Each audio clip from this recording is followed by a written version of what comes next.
Depuis nos ancêtres et jusqu'à présent, on a su protéger cette richesse. Et là, les industriels viennent pour la menacer.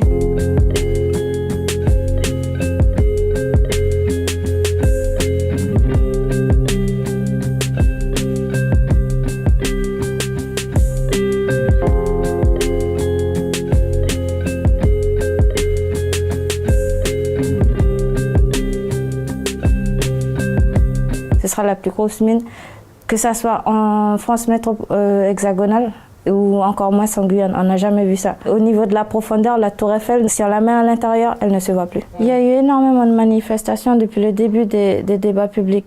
Les gens se sont mobilisés étant donné qu'ils ont pris conscience du danger justement que ça représentait pour la Guyane. Déjà en termes d'emploi, ça ne va rien changer pour la Guyane. En termes d'environnement, ce sera un vrai désastre. Dans l'histoire de l'humanité, on n'a jamais entendu qu'une mine est propre. Elle a toujours causé de la pollution tout autour, que ce soit pour l'environnement et pour les habitants.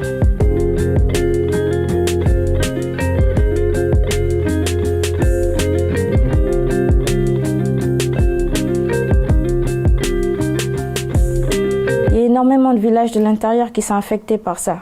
C'est pas tout le monde qui a accès aux centres commerciaux, des trucs comme ça. Il y en a beaucoup qui vivent de la chasse et de la pêche, plus de la plantation.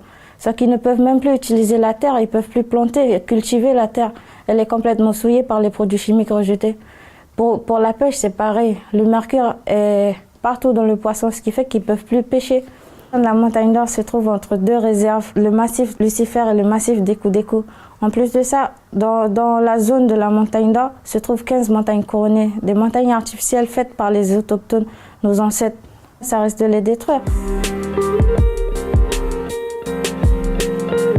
En Guyane, on a tendance à dire que l'or, il n'est pas jaune, il est vert. On a de l'or vert. On peut promotionner l'écotourisme, les métiers du bois. Dans les communes, les villages, les villes, il y a énormément de potentiel à ce niveau-là. C'est grâce à la Guyane que la France est leader au niveau biodiversité. Et malgré ça, elle permet ce genre de projet.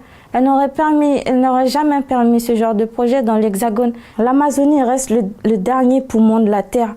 Si on continue à détruire, on court à notre perte. Nous sommes les gardiens de la nature et on est là pour la protéger. Non pas le contraire.